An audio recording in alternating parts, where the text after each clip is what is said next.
Hello students, আশা করি তোমরা সকলে সুস্থ আছো, ভালো আছো। আমি তোমাদের আগের দিন ক্লাসে করেছিলাম যে প্রথম বিশ্বযুদ্ধ কবে হয়েছিল, কাদের মধ্যে হয়েছিল এবং এই যুদ্ধের প্রধান শক্তিজোট কারা ছিল, তাই তো? আমি আজকেও এই ক্লাস শুরু করার আগেও তোমাদের আলোচনা করেছি যে প্রথম বিশ্বযুদ্ধ হয়েছিল মূলত কটি শক্তিজোটের মধ্যে, জোরে বলবে কটি? দুটি শক্তিজোটের মধ্যে। একদিকে ছিল কি অক্ষ শক্তি, অপরদিকে ছিল, অর্থাৎ এটাকে যদি অন্যভাবে বলা হয়, একদিকে ছিল ত্রিশক্তি চুক্তি, অপরদিকে ছিল ত্রিশক্তি আতাত, তাই তো? তো আমরা জানবো আজকের ক্লাসে, যেহেতু এই প্রথম বিশ্বযুদ্ধ হয়েছিল কত 1914 থেকে 1918 খ্রিস্টাব্দ পর্যন্ত এই প্রথম বিশ্বযুদ্ধ হয়েছিল। হ্যাঁ, কিচ্ছু হবে না, ঠিক আছে, নো প্রবলেম। যারা পরবর্তীকালে ভিডিওটা দেখবে, ভিডিওর ভিতরে নানা রকম কথাবার্তা হতে পারে, কারণ আমি যেহেতু অফলাইন অনলাইন দুটো একসঙ্গে পড়াচ্ছি, অনেকে হয়তো পড়া করবে না বা পড়া বলতে পারবে না, তাদেরকে আমি কিন্তু ভিডিওর মাঝখানেই কান ধরে দাঁড় করাতে পারি। তো তোমরা মজা পাবে, খুব ভালো লাগবে দেখতে। দেখো, কোনো টেনশান নেই। আর আমার ভিডিওয় কোনো এডিট চলবে না, নো এডিট, একদম বাস্তবটাই আমি তোমাদের এই ক্লাসের মধ্যে তুলে ধরবো, কারণ আমি এডিট করতে খুব একটা পছন্দ করি না, আর আমার সময়ও নেই। তো দেখো, তাহলে প্রথম বিশ্বযুদ্ধ হয়েছিল 1914 থেকে 1918 খ্রিস্টাব্দে। এই প্রথম বিশ্বযুদ্ধে প্রধান দুটি শক্তিজোট ছিল, একদিকে অক্ষ শক্তি, অপরদিকে ছিল মিত্র শক্তি। অক্ষ শক্তির মধ্যে কারা ছিল? অজয়। অক্ষ শক্তির মধ্যে কারা ছিল? অজয়, অর্থাৎ অস্ট্রিয়া, জার্মানি, ইতালি, এই তিনজন, আরও অনেক দেশ ছিল। আর মিত্র শক্তির মধ্যে কারা ছিল? হ্যাঁ, অর্থাৎ ইংল্যান্ড, ফ্রান্স, রাশিয়া, সার্বিয়া, ঠিক আছে। পরবর্তীকালে আমেরিকাও যোগ দিয়েছিল। এগুলো তোমাদের ক্লাসে আলোচনা করা হয়ে গেছে। তো আমরা আজকে জানবো প্রথম বিশ্বযুদ্ধের কারণ। প্রথম বিশ্বযুদ্ধের কারণ। প্রথম বিশ্বযুদ্ধ, যে কোনো যুদ্ধ এমনি এমনি কি হয়? তোমাদেরকে আমি এমনি এমনি বকাবকি করি? নিশ্চয়ই যখন তোমরা মানে পড়াশোনা ভালো করে আসো না, বারবার বোঝানোর পরেও তোমরা যখন উত্তর দিতে পারো না, তখনই কিন্তু তোমাদের আমি বকাবকি করি। বা চলার পথে দেখবে, যদি তুমি বাধার সম্মুখীন না হও, তাহলে কিন্তু তোমার পথটা ঠিক মসৃণ হবে না, বা জীবনে তুমি চলার সঠিক পথে পৌঁছতে পারবে না। ঠিক তেমনই এই যুদ্ধ একদিনে সংগঠিত হয়নি, এর পিছনে অনেকগুলো কারণ রয়েছে। এক নম্বর যদি দেখা যায়, দেখো তোমাদের নোটসটা বার করবে, আমি নোটসে দেখো প্রথমেই দিয়েছি যে উগ্র জাতীয়তাবাদ। তোমরা কিন্তু এটা ভালো করে বুঝে নেবে যে প্রথম বিশ্বযুদ্ধ হয়েছিল অক্ষ শক্তি আর মিত্র শক্তির মধ্যে। এখানে ছোট্ট করে আরেকটু লিখে দিই, অক্ষ শক্তি আর মিত্র শক্তি, বা একদিকে ছিল কি ত্রিশক্তি চুক্তি, অপরদিকে ছিল ত্রিশক্তি আতাত। এই যুদ্ধে হেরে গেছিল, এই যুদ্ধে অক্ষ শক্তি মিত্র শক্তির কাছে হেরে গেছিল। মানে অক্ষ শক্তি কার কাছে হেরে গেছিল? মিত্র শক্তি এই মিত্র শক্তির কাছে হেরে গেছিল। 1918 খ্রিস্টাব্দের 11ই নভেম্বর কী করেছিল? আত্মসমর্পণ করেছিল তো, হ্যাঁ? 1918 খ্রিস্টাব্দের 11ই নভেম্বর এই অক্ষ শক্তি 1911 খ্রিস্টাব্দের 11ই নভেম্বর, 1918 খ্রিস্টাব্দের 11ই নভেম্বর সকাল 11টায়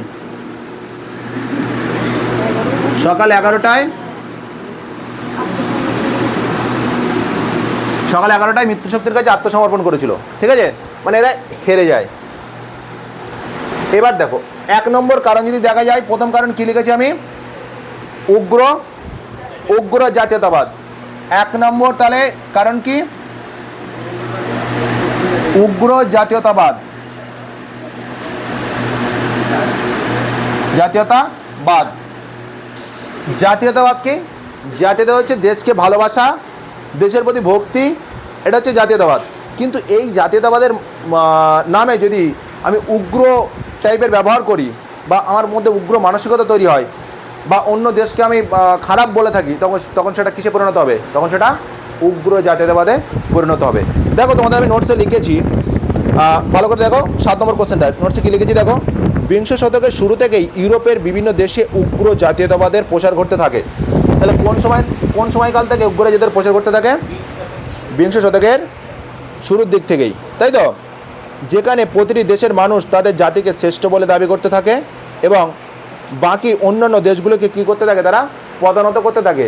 বা তাদেরকে নিকৃষ্ট মনে করতে থাকে। এটাই ছিল উগ্র জাতীয়তাবাদ। বিশেষ করে ইউরোপের বিভিন্ন দেশগুলো, মানে ইউরোপ কান্ট্রির যে দেশগুলো, মানে ইংল্যান্ড,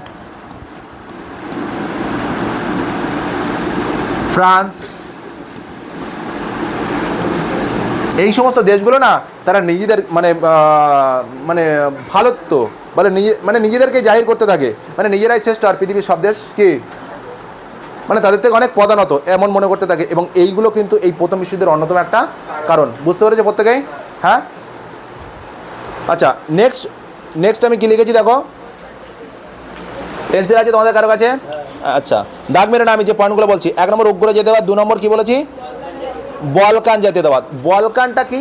বলকান, আগে পয়েন্টটা লিখে দিই তোমাদের, বলকান। আচ্ছা, পরে যারা অনলাইনে দেখবে তোমাদেরকে বলছি, যেহেতু বোর্ডটা আমি নতুন কিনেছি আর এই বোর্ডে লেখা আমার অভ্যাস ছিল অনেক আগে, কিন্তু এখন গত 2 বছর বা 3 বছর মতো বোর্ডে লেখার তেমন প্র্যাকটিস ছিল না, ফলে হাতের লেখাটা একটু খারাপ হবে, সেটা সবাই মানিয়ে নেবে। বলকান জাতীয়তাবাদ।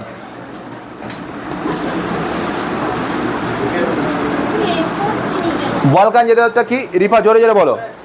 দেখো, প্রথম বিশ্বযুদ্ধের আগে পর্যন্ত পূর্ব ইউরোপের বলকান অঞ্চলে এশিয়ার অটোমান তুর্কি শাসকদের অধীনে ছিল। তাহলে বলকান অঞ্চল কাদের অধীনে ছিল? এই বলকান বলে যে অঞ্চলটা ছিল, বলকান বলে একটা অঞ্চল ছিল, সেটা কাদের অধীনে ছিল? তুর্কিদের অধীনে ছিল। তাহলে বলকান অঞ্চলটা কাদের অধীনে? তুর্কিদের। কিন্তু পরবর্তীকালে এই বলকান অঞ্চলের ক্ষমতা কাদের হাতে চলে যেতে থাকে? তাদের হাত, মানে তুর্কিদের হাত থেকে চলে যেতে থাকে। দেখো, এই সময় হার্জেগোভিনা এবং বসনিয়ার অঞ্চল দুটি সার্বিয়ার সাথে যুক্ত হতে চাইলে বার্লিন চুক্তির মাধ্যমে তাদের জবরদস্তি করে অস্ট্রিয়ার সাথে যুক্ত করা হয়। এই ঘটনাকে কেন্দ্র করে হার্জেগোভিনা এবং বসনিয়া প্রদেশের জনগণ অস্ট্রিয়ার বিরুদ্ধে বিদ্রোহ সূচনা করে। তাহলে অস্ট্রিয়ার বিরুদ্ধে কারা কারা ক্ষুব্ধ হয়েছিল বলো? হার্জেগোভিনা আর বসনিয়া, এবং যা প্রথম বিশ্বযুদ্ধকে উস্কে দিয়েছিল। তাহলে প্রথম বিশ্বযুদ্ধের অন্যতম একটা কারণ কি? বলকান অঞ্চল দখল। ঠিক আছে, মানে হার্জেগোভিনা আর বসনিয়া কার উপরে রেগে যায়? অস্ট্রিয়ার উপরে রেগে যায়, যা প্রথম বিশ্বযুদ্ধের কারণকে, মানে প্রথম বিশ্বযুদ্ধের একটা প্রেক্ষাপট রচনা করেছিল। তারপরে পয়েন্ট আমি কি লিখেছি বলো? আত্মনিয়ন্ত্রণের দাবি।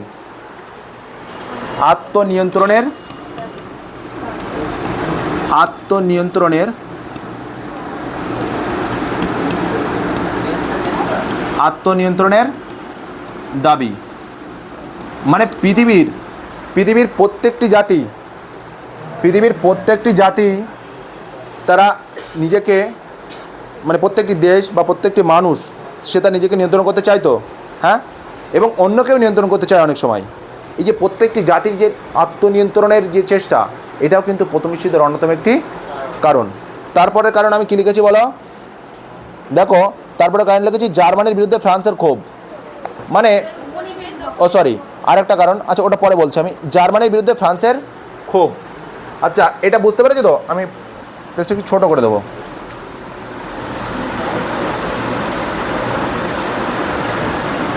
দেখো, 4 নম্বর কারণ, দেখো, জার্মানির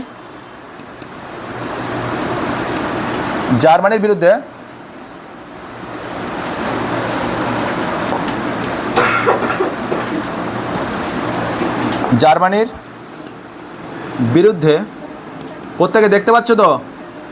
বিরুদ্ধে ফ্রান্সের ক্ষোভ। আচ্ছা, মানুষের মনে ক্ষোভ কি এমনি এমনি জন্ম নেয়? হ্যাঁ, অনেক। রিফা, কী কারণে ক্ষোভ তৈরি হয়েছে বলো তো জার্মানির বিরুদ্ধে ফ্রান্সের? ওটা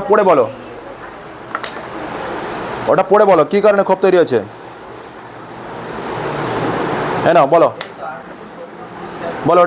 ওটা হ্যাঁ, ওটা পড়ে বলো, তাদের বলো, ওটা হাতে নাও, হ্যাঁ বলো। 1870 খ্রিস্টাব্দে সেডানের যুদ্ধে প্রাশিয়ার কাছে ফ্রান্সের পরাজয় ঘটলে কয়লা ও লোহা সমৃদ্ধ অঞ্চল আলসাস ও লোরেইন জার্মানির কাছে ফ্রান্স ছেড়ে দিতে বাধ্য হয়েছিল। যুদ্ধে পরাজয় ও গুরুত্বপূর্ণ দুটি এলাকা হাতছাড়া হলে ফ্রান্স জঙ্গি মনোভাব নিয়ে জার্মান বিরোধী বা শক্তিজোট গড়ে তুলতে থাকে। মানে এখানে যেটা বলতে চাইছি, সাইডে মাইকটা অফ করে দিয়ে রাখবো, অসুবিধা নেই। সাইডে দেখো অফ করা আছে। দেখো, 1870 খ্রিস্টাব্দে সেডানের একটা যুদ্ধ হয়েছিল। কিসের যুদ্ধ হয়েছিল? সেডানের যুদ্ধে। এবং এই যুদ্ধে প্রাশিয়ার কাছে ফ্রান্সের পরাজয় ঘটে। কার পরাজয় ঘটে? মানে 1870 খ্রিস্টাব্দে প্রাশিয়ার যে যুদ্ধ হয়েছিল সেখানে কার পরাজয় ঘটে? ফ্রান্সের পরাজয় ঘটে। ঘটলে কয়লা এবং লোহা সমৃদ্ধ অঞ্চল আলসাস ও লোরেন জার্মানির কাছে ফ্রান্স ছেড়ে দিতে বাধ্য হয়। ফ্রান্স কার কাছে ছেড়ে দেয়? মানে ফ্রান্সের দুটো অঞ্চল আলসাস আর লোরেন কার কাছে ছেড়ে দিতে হয়? জার্মানির কাছে। ফলে জার্মানির কাছে যখন ছেড়ে দিতে মানে ছেড়ে দিতে বাধ্য হয়, এরপরে ফ্রান্সের তো স্বাভাবিক এই জার্মানির প্রতি ক্ষোভ তৈরি হবেই। তো ধরো আমার একটা জায়গা রয়েছে বা একটা ফ্ল্যাট রয়েছে, সেই ফ্ল্যাটটা যদি কোনো কারণে আমি যদি আমার কোনো শত্রুর কাছে ছেড়ে দিতে আমি, বা আমার কোনো ব্যক্তি যদি আমার কাছ থেকে ছিনিয়ে নেয়, তাহলে তার প্রতি আমার কি ভালোবাসা জন্মাবে না ক্ষোভ জন্মাবে? ক্ষোভ জন্মাবে। ঠিক জার্মানি ফ্রান্সের কাছ থেকে দুটো অঞ্চল কী করেছিল? ছিনিয়ে নিয়েছিল। কোন যুদ্ধের পরে? সেডানের যুদ্ধের পরে, মনে থাকবে তো। এরপরে ফলে এই ফ্রান্স জার্মানির প্রতি ক্ষুব্ধ হয়, যা পরবর্তীকালে প্রথম বিশ্বযুদ্ধের প্রেক্ষাপট রচনা করেছিল। নেক্সট 5 নম্বর পয়েন্ট কী বলেছে? অনেক বলো, মাইক্রোফোনটা দাও, অনেকের কাছে দাও। আচ্ছা, তারপরে পয়েন্ট কি বলেছে বলো তো? পরস্পর বিরোধী শক্তিজোট। দেখো বিংশ শতকের শুরু থেকেই ইউরোপে পরস্পর বিরোধী দুটি শক্তিজোট গড়ে উঠতে থাকে। একদিকে ছিল ইংল্যান্ড, ফ্রান্স, রাশিয়ার মধ্যে মিত্র শক্তি, এই ত্রিশক্তি মৈত্রী বা ত্রিশক্তি আঁতাত। অন্যদিকে ছিল 1882 খ্রিস্টাব্দে গঠিত ত্রিশক্তি চুক্তি। এই যে দুটো শক্তিজোট যা পরবর্তীকালে প্রথম বিশ্বযুদ্ধের প্রেক্ষাপট রচনা করেছিল। তাহলে নেক্সট কারণ কি বললাম? পরস্পর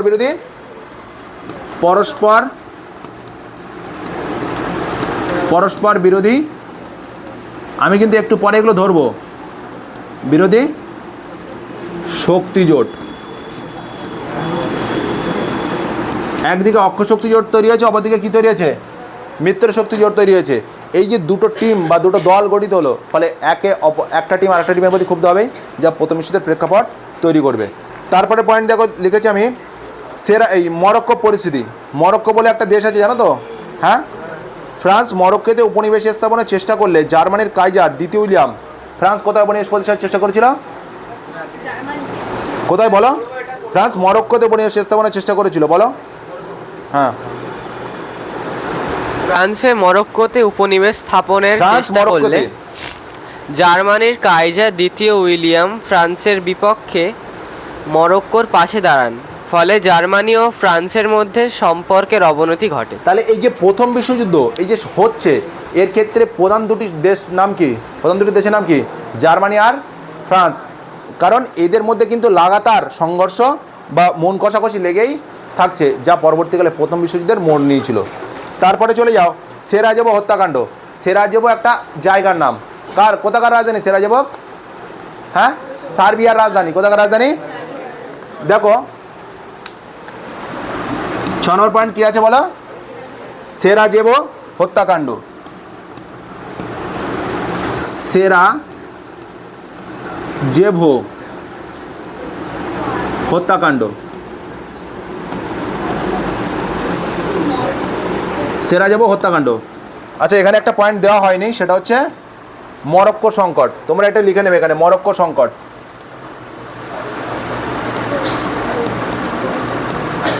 মরক্কো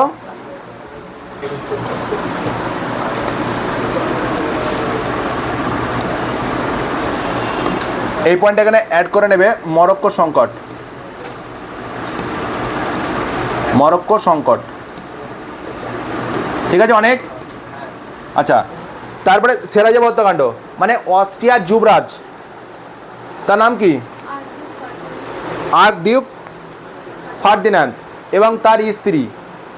কি বললাম? অস্ট্রিয়ার যুবরাজ আর্কডিউক ফার্দিন্যান্দ এবং তার স্ত্রী দুজনে ঘুরতে গেছিল কোথায়? বসনিয়ার রাজধানী সেরাজেভোতে।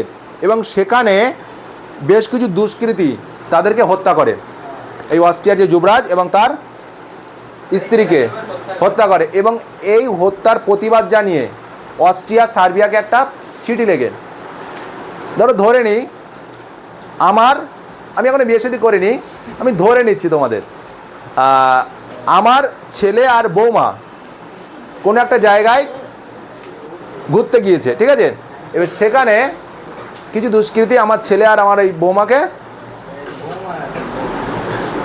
ঠিক আছে, মেরে ফেললো। তার প্রতিবাদ, আমার ভিতরে তো প্রতিবাদ জন্ম নেবেই তো এর প্রতিশোধ নেওয়ার। তার জন্য আমি সেই দেশের বা আমাদের সরকার সেই দেশের সরকারকে একটা চিঠি লিখলো যে এর উত্তর মানে এর প্রতিশোধ বা এর শাস্তি কী হলো জানার জন্য। বরং সেই দেশ উত্তর না দিয়ে আমাদের সেই উত্তরকে বঞ্চনা করে, মানে উত্তর টোটালাই দেয়নি, বরং আমাদের কথাকে কর্ণপাতই করেনি। কে কর্ণপাত করেনি এখানে? কে কর্ণপাত করেনি? সার্বিয়া টোটালাই কর্ণপাত করেনি। মানে অস্ট্রিয়া থেকে ঘুরতে গেছিলো কোথায়? অস্ট্রিয়ার যুবরাজ আর তার স্ত্রী বা পত্নী ঘুরতে গেছিলো কোথায়? সার্বিয়ায়। হ্যাঁ, বসনিয়ার রাজধানী সেরাজেভোতে। এবারে ওই অঞ্চলে শাসন কার্য কে পরিচালনা করছে? সার্বিয়া।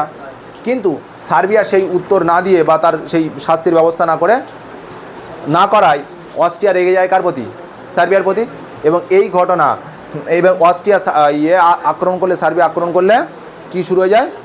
প্রথম বিশ্বযুদ্ধ শুরু হয়ে যায়। তাহলে প্রথম বিশ্বযুদ্ধের প্রত্যক্ষ কারণ কী ছিল? সেরাজেভো হত্যাকাণ্ড। এটা কিন্তু খুব ইম্পর্টেন্ট। প্রথম বিশ্বযুদ্ধের প্রত্যক্ষ কারণ আলাদা করে আসতে পারে। 2 নম্বরের যে প্রথম বিশ্বযুদ্ধের প্রত্যক্ষ কারণ কি, এক কথা যদি সহজভাবে বলা হয়, অস্ট্রিয়ার যুবরাজ এবং তার পত্নী দুজন ঘুরতে গেছিল কোথায়? বসনিয়ায়। বসনিয়ার রাজধানী সেরাজেভোতে। সেখানে তাদেরকে হত্যা করে দেয় সেই দেশের বেশ কিছু দুষ্কৃতী। তার প্রতিবাদে অস্ট্রিয়া চিঠি লেখে, কিন্তু সেই চিঠির কোনো উত্তর তারা দেননি। ফলে এর প্রতিবাদে অস্ট্রিয়া কি আক্রমণ করে? সার্বিয়া আক্রমণ করে। আক্রমণ করলে শুরু হয়ে যায় প্রথম বিশ্বযুদ্ধ। তাহলে কারণগুলো বোঝা গেছে তো? আর কারণ দিয়েছিলাম লাস্টে। আর এটা হচ্ছে জার্মানির আগ্রাসী নীতি। জার্মানি নিজেকে একদম কি বলবো, ভীষণ পাওয়ারফুল, ভীষণ শক্তিশালী মনে করতো। ফলে যেখানেই ক্ষমতা মানে উনি চাইতো সব জায়গায় ক্ষমতা প্রতিষ্ঠা করতে। ফলে যখন তিনি বিপদে পড়েছিল তখন তার পাশে কিন্তু খুব মানে যে সমস্ত দেশগুলির প্রতি এই জার্মানি অত্যাচার করেছিল, পরবর্তীকালে এই জার্মানির বিরুদ্ধে সেই সমস্ত দুর্বল দেশগুলি সবাই কী হয়, বা সেই সমস্ত দেশগুলো একত্রিত হয়। একত্রিত কার বিরুদ্ধে লড়াই করে? জার্মানির বিরুদ্ধে। কিন্তু জার্মানির পাশেও বেশ কিছু দেশ দাঁড়িয়ে ছিল যা প্রথম বিশ্বযুদ্ধের প্রেক্ষাপট রচনা করেছিল। তাহলে লাস্ট কারণটা কি আমি এখানে লিখে দিচ্ছি। 7 নম্বর কারণটা কি? জার্মানির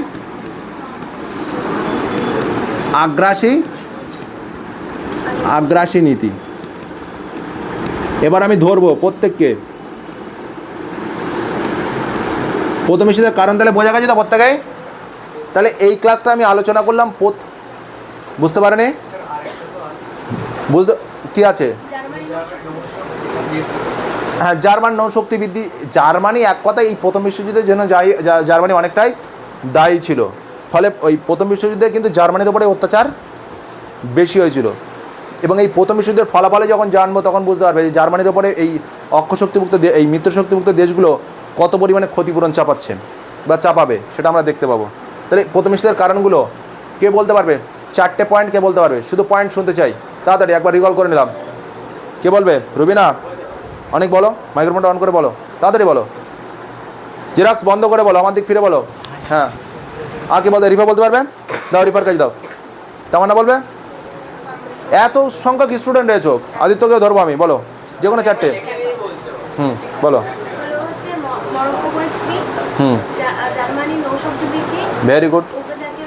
হ্যাঁ হ্যাঁ, বাহ, ভেরি গুড। রিফা কিন্তু অনেকগুলো বলেছে, আমি বলেছিলাম 4টে, বলে দিয়েছি অনেকগুলো। রুবিনা বলবে। রুবিনা বলো, প্রথম বিশ্বযুদ্ধের যে কোনো 4টি কারণ বলো। হ্যাঁ, ভেরি গুড ভেরি গুড। এর বাইরে যে কোনো 2-3টে কে বলতে পারবে? রিজওয়ানকে দাও। রিজওয়ান বলো, তাড়াতাড়ি বলো, আমি নেক্সট টপিকে চলে যাবো। যে কোনো 2টো পয়েন্ট বলো, তাড়াতাড়ি, অন করা আছে, মাইক্রোফোন অফ করবে না, ঠিক আছে? বলো তাড়াতাড়ি বলো। প্রথম বিশ্বযুদ্ধের যে কোনো 2টো কারণ বলো। সেরাজেভো কি? হত্যাকাণ্ড। হ্যাঁ, আর আছে হচ্ছে জার্মানির নৌশক্তি বৃদ্ধি। Very good. আচ্ছা, আর অনেকে আছে। আলিশা বলবে, দাও, আলিশা কাছে দাও। পরিস্থিতি। আলিশা বলো, তাড়াতাড়ি বলো। ফ্রান্সের বিরুদ্ধে জার্মানির ক্ষোভ আর আত্মনিয়ন্ত্রণ দাবি, আর সেরাজেভো হত্যাকাণ্ড, বলকান জাতীয়তাবাদ, উগ্র জাতীয়তাবাদ। ভেরি গুড বাবা, 2টো তোমার তো সব মুখস্থ হয়ে গেছে এখানে। তাহলে মোটামুটি সবার পড়াটা বুঝতে পারছি তো প্রত্যেকেই। এবার আমি চলে যাচ্ছি এই যে প্রথম বিশ্বযুদ্ধের ফলাফলে। তাহলে এই ক্লাসটা প্রত্যেকে বোঝা গেছে? হ্যাঁ, এবার আমি চলে যাচ্ছি প্রথম বিশ্বযুদ্ধের ফলাফল। দেখো, প্রথম বিশ্বযুদ্ধ, প্রথম বিশ্বযুদ্ধের ফলাফল বা প্রভাব বা প্রভাব, বা যদি পরীক্ষায় প্রশ্ন আছে যে প্রথম বিশ্বযুদ্ধের পরিণতি কী হয়েছিল, 1 নম্বর যদি দেখা যায়। আচ্ছা, ধরো কাউকে আমি জোরে একটা চড় মারলাম, বা কেউ তুমি রাস্তা দিয়ে যাচ্ছ, হঠাৎ একটা কোনো ঘটনা ঘটলো, তাহলে তার তো একটা ফলাফল তৈরি হবে না? হবে না? হবে। ধরো তুমি একটা আপেল খেলে বা একটা আম খেলে, এখন আমের সময়, কি স্বাদু, তাই তো? হ্যাঁ, আচ্ছা, আম খেতে খুব সুস্বাদু তো। আর আখের রস খেয়েছো কেউ? হ্যাঁ, আখের রস, ডাবের জল, এগুলো খেলে আমাদের শরীর খুবই সুস্থ থাকে। তাই তোমাদেরকে বলবো, এই গরমে ডাবের জল, আখের রস, শরবত, এগুলো বেশি করে খাও। তো দেখো, আচ্ছা একটা কথা বলে দিই, ক্লাস করাতে সময় মানে করানোর সময় কথার কিন্তু অনেক সময় আমার একটু মানে বিকৃতি হতে পারে, তো সেটা তোমরা মানিয়ে নেবে। দেখো, প্রথম বিশ্বযুদ্ধের ফলাফল, 1 নম্বর যদি দেখা যায় ক্ষয়ক্ষতি,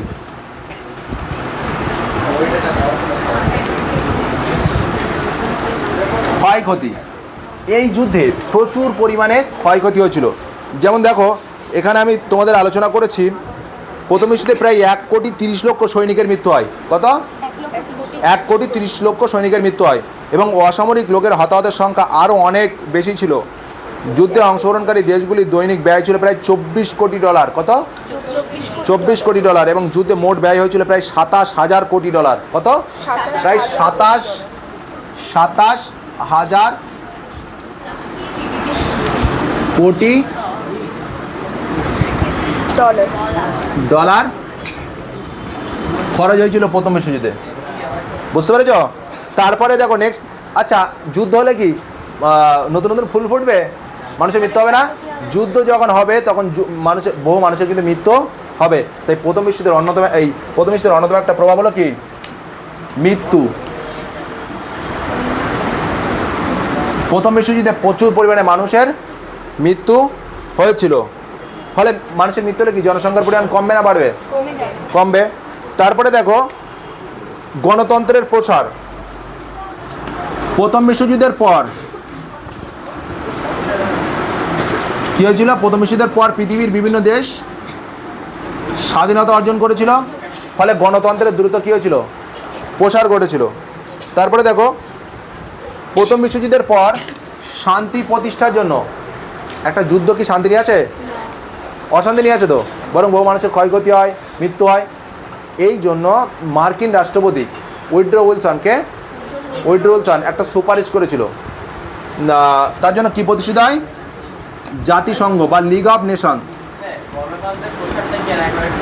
দাঁড়া বলছি, তাহলে কি বললাম? জাতিসংঘ। তাহলে প্রথম বিশ্বযুদ্ধের 4টি গুরুত্বপূর্ণ ফলাফল কী কী? 1 নম্বর প্রচুর পরিমাণে ক্ষয়ক্ষতি, 2 নম্বর কি? মৃত্যু, 3 নম্বর গণতন্ত্রের প্রসার।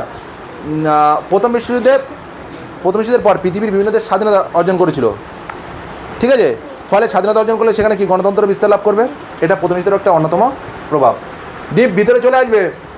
তারপরে জাতিসংঘ প্রতিষ্ঠিত হয়। এই জাতিসংঘটা এমনি না, এই জাতিসংঘের একটা প্রেক্ষাপট আছে, ভালো করে বুঝতে হবে। প্রথম বিশ্বযুদ্ধের পর প্যারিসে, কোথায়? ভালো করে বোঝো, প্যারিস কোথায়? ফ্রান্স। আমার হাতে লেখা বুঝতে পারছো রিফা? সবাই বুঝতে পারছো?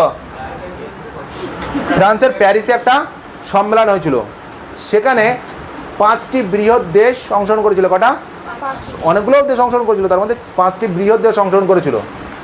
সেই 5টি দেশের মধ্যে ছিল, একদিকে ছিল ইংল্যান্ড, বিগ ফোর নাম শুনেছো তো? হ্যাঁ, ইংল্যান্ড, ফ্রান্স, রাশিয়া, আমেরিকা যুক্তরাষ্ট্র আর রাশিয়া, মনে থাকবে তো? এই চারটি আর একটা দেশ ছিল, মিলে একটা সম্মেলন হয়েছিল। পেনটা দাও। এই প্রধান 5টি দেশ মিলে একটা কী হয়েছিল? বিগ ফোরের 4টে ছিল, এর সঙ্গে আর একটা দেশ ছিল, টোটাল 5টি দেশ অংশগ্রহণ করে একটা কী হয়েছিল? সম্মেলন হয়েছিল। সেটাকে কী বলা হয়? প্যারিস শান্তি সম্মেলন। সেটা কী বলা হয়? ভালো করে বুঝবে, কী সম্মেলন? প্যারিস শান্তি সম্মেলন। এই প্যারিস শান্তি সম্মেলন ফ্রান্স হয়েছিল 1900 কত সালে বলো? 1918 শেষের দিকে, প্রবাবলি 1919 মনে হয়। কত কত দেখো তো, 1919 তাই তো? আমি একটু মানে 1919 খ্রিস্টাব্দে, 1919 খ্রিস্টাব্দে এই সম্মেলনে মার্কিন প্রেসিডেন্ট, তার নাম কি, উইড্রো উইলসন, তিনি শান্তি প্রতিষ্ঠার জন্য একটা নীতি ঘোষণা করেছিল। উইড্রো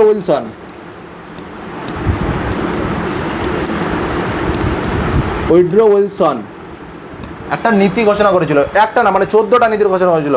কটা? 14টি নীতির কথা বলেছিল, যেটাকে বলা হয় 14 দফা নীতি। কি নীতি? তাহলে কে, পরীক্ষায় যদি প্রশ্ন আসে ভালো করে প্রশ্নটা লিখে নাও, কে 14 দফা নীতি ঘোষণা করেছিল?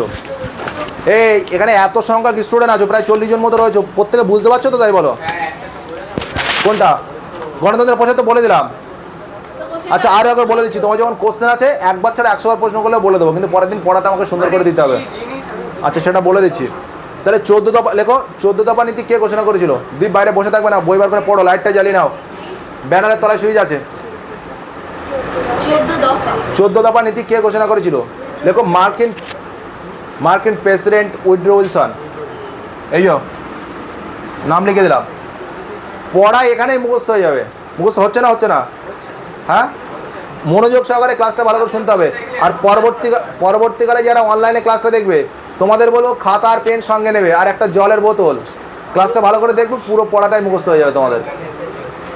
অঙ্কিত সরে যাও।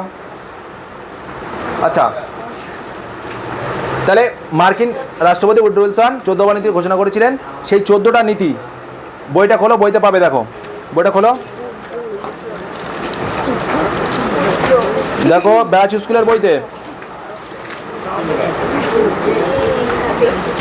বিনামারি স্কুলের বইতেও আছে, দেখো পেয়েছ?